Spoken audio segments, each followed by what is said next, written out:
les amis, bienvenue dans le Café Tarot de ce mercredi 6 septembre. J'espère que vous allez bien.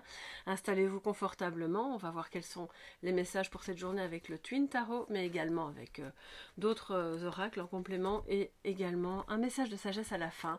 Je suis très heureuse de vous retrouver. Merci pour vos gentils retours, vos gentils mots.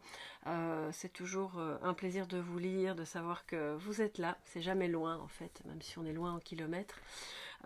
Et donc ça me fait vraiment chaud au cœur, merci beaucoup, merci pour aussi la confiance que vous me portez, simplement en étant là sur ma chaîne et en demandant des guidances privées. Donc vraiment merci, merci, merci. On est là aujourd'hui pour ce Café Tarot, mais hier soir j'ai posté la guidance sentimentale, donc si vous ne l'avez pas encore vue, vous pouvez la découvrir, elle est intemporelle. Elle vient remplacer la guidance du week-end dernier que je n'ai pas pu faire. Donc il y a eu le Café Tarot, mais la partie sentimentale, j'ai pas pu la faire. Voilà, à cause de mes allergies qui étaient un peu envahissantes, beaucoup d'asthme, et donc ça va mieux. Alors me voilà, et on peut se remettre au boulot. Enfin, j'ai jamais vraiment arrêté, mais cette guidance-là, en tout cas, j'ai dû la reporter parce que je toussais de trop. Alors les amis, c'est parti, on y va. Je commence avec l'oracle, le Twin Tarot. Et on va un petit peu voir ce que ça nous dit pour ce mercredi 6 septembre. Mercredi 6 septembre pour toute la communauté, puis aussi pour les personnes qui passent par là, qui sont curieux, qui ont envie de découvrir un petit peu la chaîne. N'hésitez pas à vous abonner, ça fait toujours plaisir. Alors, bon, elle veut vraiment sortir, donc on la prend. Alors, ces cartes-là, je ne les lis pas à l'envers. Pourquoi? Parce qu'en fait, on a un double message. Il y a à chaque fois, chaque arcane majeur a son double. Donc, c'est pas la peine de les lire à l'envers.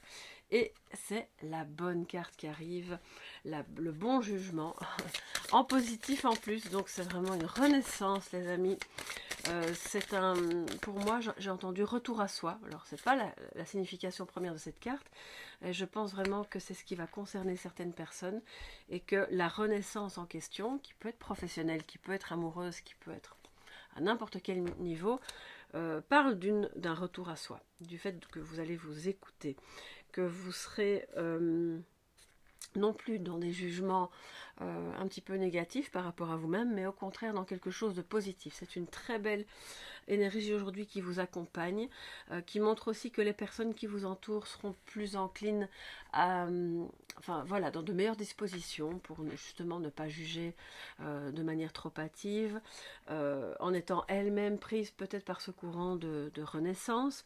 C'est pour certains et certaines d'entre vous une véritable renaissance au sens du phénix qui renaît de ses cendres. C'est un appel clairement qu'il ne faut pas ignorer si vous avez par exemple un attrait pour un métier ou pour une activité, pour un domaine en particulier, parce que ça pourrait bien devenir une vocation, d'accord?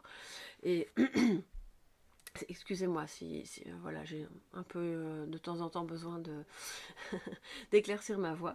Si vous sentez vraiment que vous avez quelque chose qui bouillonne en vous, que vous le faites après vos heures, ou que ça vous intéresse mais que vous n'y attachez pas assez d'importance par manque de temps ou par peur de rater, allez-y les amis, c'est pour vous, c'est quelque chose qui va vous faire du bien, qui va vous permettre de vous sentir à nouveau vivant, qui va vous permettre d'être à votre juste place. Et pour moi, c'est aussi au niveau amoureux, bien sûr, l'appel de l'âme. Donc, c'est clairement quelqu'un qui se sent attiré, mais pas que de manière physique. C'est vraiment d'âme à âme. C'est quelqu'un qui se sent inéluctablement attiré par vous, et inversement. Et donc, ce rapprochement est là. Il a lieu et il vous permet de repartir à ce moment-là sur de bonnes bases. Ou si vous vous rencontrez, de commencer, voilà, tout court. Ouh là là, ça c'est un peu trop. On va quand même regarder parce qu'on est curieux. D'accord, donc je vais les prendre. Écoutez, si ça doit sortir, c'est que ça sort. Hein. On a la tour, mais en négatif. Donc là, ça veut dire que il y a peut-être justement quelque chose qu'on occulte. On a les amoureux en positif. Ça on aime bien, et le monde en négatif. Vous voyez, on a... Alors c'est incroyable. Je vous parlais d'appel de l'âme, qui peut être professionnel, comme ça peut être amoureux. C'est vraiment un choix du cœur ici, qui vous permet de renaître à vous-même, qui vous permet de vous sentir vraiment bien à votre juste place dans cette vocation, dans ce lien d'âme. Mais ce choix du cœur, manifestement, n'est pas facile à... Alors, d'une part, j'ai entendu pas facile à entendre. C'est comme s'il y avait un appel qui n'était pas facile à entendre, même s'il est là. Alors, là, on peut imaginer quelqu'un qui frappe à la porte, mais super fort. Et l'autre, de l'autre côté, il entend vaguement quelque chose, mais bon, on n'est pas sûr, donc on ne va pas bouger. Sauf que là, ça se fait de plus en plus pressant. Et quand on a la tour en négatif, ça veut dire que oui, on entend l'appel, mais on n'a pas envie de faire quelque chose. On occulte, on ne veut pas voir. La prise de conscience, elle est pourtant là. Alors, je dis pas que c'est vous, hein. Bien entendu. Je pense qu'il y a quelqu'un dans l'histoire, là, qui, si c'est pas vous, manifestement c'est l'autre, qui va entendre, qui entend cet appel, mais qui a vraiment du mal à accepter de changer certaines choses. Parce qu'il sait que, il ou elle sait que cet appel va bouleverser sa vie. Qu'il y aura de grands changements, ça peut être un déménagement, ça peut être quitter une situation, un travail, peu importe quoi, mais c'est pas un petit changement.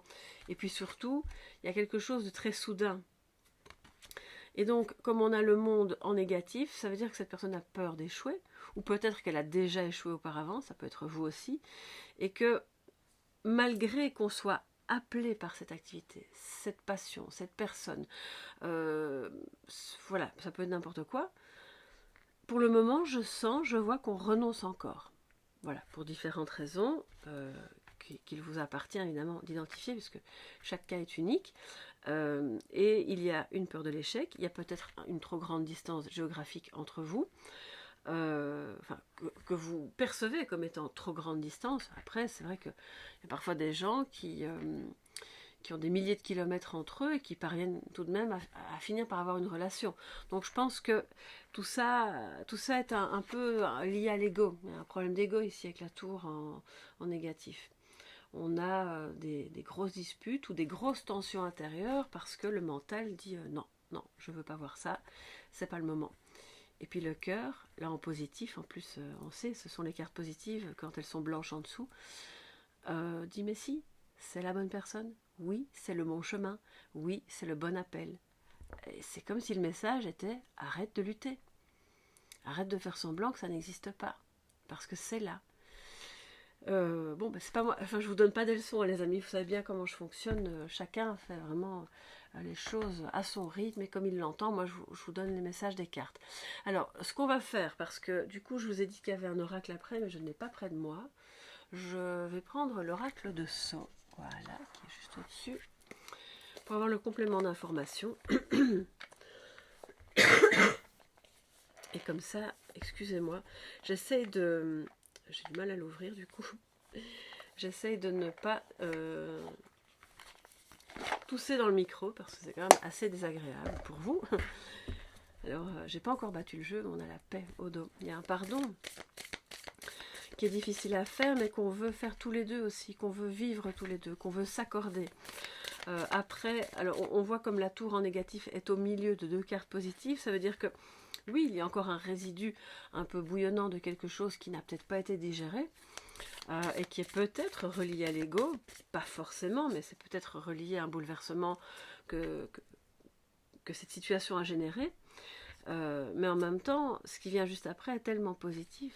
On se dit, bah oui, c'est lui, c'est elle, c'est cette activité, c'est ce changement-là, j'en suis sûre, mais quelque part, vais-je y parvenir?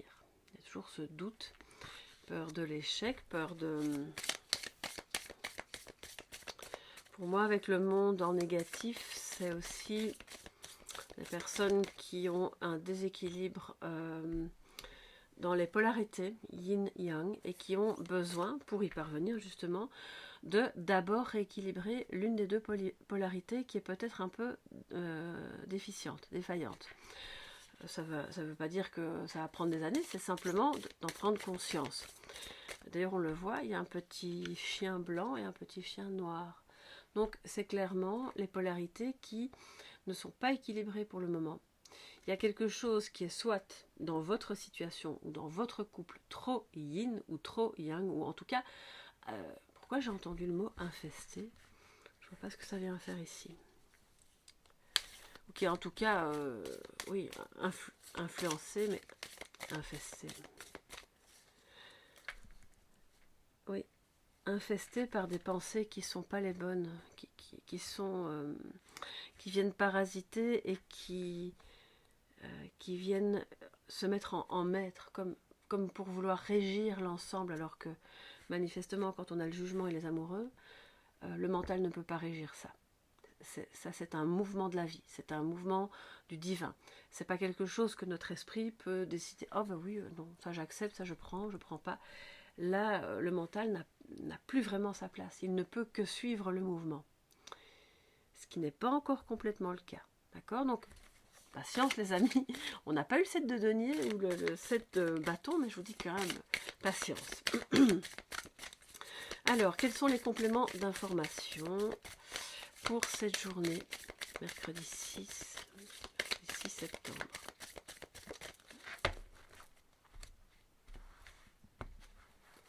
Alors, nous avons la rémission.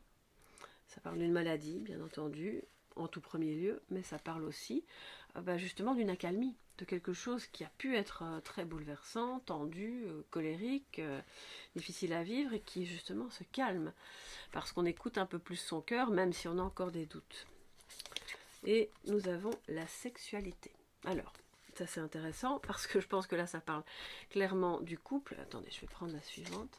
Ouais, richesse, super. C'est vraiment ce que je ressentais avec cette rémission. On sent vraiment que même s'il peut y avoir encore des doutes, même s'il y a encore des questionnements, des zones d'ombre, hein, voilà, je ne vais pas vous le cacher, vous le voyez bien de toute façon à travers les cartes, il y a une amélioration. Il y a en tout cas une volonté de laisser un peu plus parler le cœur. Il y a pour les gens qui sont dans parmi vous, s'il y en a qui écoutent ça plus pour le sentimental, vraiment un rapprochement. Il y a peut-être eu des problèmes physiques qui ont engendré des problèmes sexuels qui maintenant, s'ils ne sont pas complètement résolus, sont en tout cas en bonne voie, soit parce que vous avez suivi un traitement ou que cette personne a réglé le problème, qui peut être autre, hein, on le sait, quand le corps dysfonctionne, ça peut aussi toucher la sexualité, bien entendu. Et donc, il y a de nouveau cette abondance. On nous parle de richesse, alors par rapport aux deux cartes juste avant, ça veut dire abondance dans la vie intime, mais si on les prend un petit peu plus séparément, ça va parler aux personnes qui justement ont des doutes sur cette entreprise qui a peine à démarrer, ce projet qui pourtant me tient à cœur, est-ce que je vais parvenir à le faire, est-ce que je suis assez compétente, machin. Ben oui, à un moment donné, ça va porter ses fruits les amis. Il y a eu des petits et gros obstacles, il y a eu des moments de stand-by, mais on voit que vous entrez dans une période de rémission par rapport à tout ça. Et tout ce qui pouvait être considéré, parce que j'entends des personnes qui disent en fait moi j'ai jamais de chance, pourquoi c'est encore moi, chaque fois que je commence quelque chose il y a un problème, et là en fait, parce qu'avec la tour au-dessus, au-delà des problèmes d'ego, au-delà de la colère, de tous ces bouleversements, vous avez peut-être eu des gros problèmes administratifs, ou en tout cas, si pas des gros problèmes, des lenteurs, vraiment des choses pénibles à gérer, qui ont vraiment freiné votre progression dans cette vocation que vous aviez. Et maintenant, on voit que, alors la sexualité n'a rien à faire là-dedans, bien entendu, sauf si vous avez un lien proche, amoureux ou physique, ou les deux, avec une personne qui était dans cette administration, mais bon, là, ça, à mon avis, ce serait vraiment... je crois que c'est 0,00001% de la population qui regarde cette vidéo qui pourra dire oui, c'est justement mon cas. Donc là pour moi, c'est ok, on a traversé un moment un peu compliqué, qui n'est pas encore tout à fait résolu, mais on trouve des solutions et regardez, l'abondance est sur le chemin. Et alors là, en termes de vocation, ça veut dire que cette vocation, si ça devient votre métier, va vous rapporter de l'argent. Et tout ce que vous aurez investi ne sera pas vain, d'accord? Donc ça, c'est vraiment super positif. Et pour toutes les personnes qui avaient un appel d'âme, mais que ce lien subissait les contraintes extérieures et difficultés à se retrouver, etc., on voit qu'il y a clairement un rapprochement. Alors je ne dis pas qu'aujourd'hui, tout le monde va vivre des relations intimes avec cette personne et avoir un rapprochement physique, mais ça veut dire qu'aujourd'hui, il y a quelque chose qui s'amorce pour pouvoir aller vers ça. Et si c'est pas ce côté-là, en fait, qui vous appelle, qui vous intéresse, prenez la carte de la sexualité comme étant vraiment une grosse attirance que vous avez l'un envers l'autre et qui fait que vous avez envie de vous retrouver, tout simplement. Alors, les amis, maintenant, on se prend un message de sagesse. Et du coup, je vais prendre... Ouais, j'essaie de ne pas le faire tomber. Parce qu'il était encore à côté de moi. Et j'aime bien l'utiliser de différentes manières. Et ce sera pour le message de sagesse. Le tarot des flammes jumelles. Bon, ben, j'ai pas assez battu les cartes. Elles m'ont échappé des mains.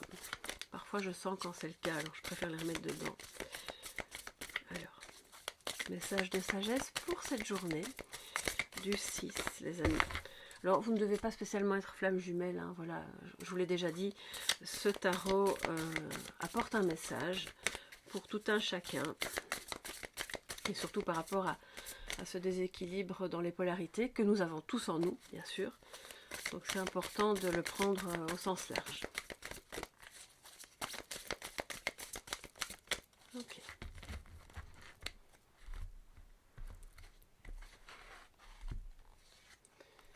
Nous avons le chevalier des terres avec la gratitude. Regardez comme elle est belle et lumineuse. C'est votre message de sagesse. Prenez-le comme une invitation. Même s'il y a encore des zones d'ombre, des difficultés ou des tensions, entrecoupées de moments où on sait, c'est une évidence, tout est si clair et voilà, c'est un peu une alternance entre les deux.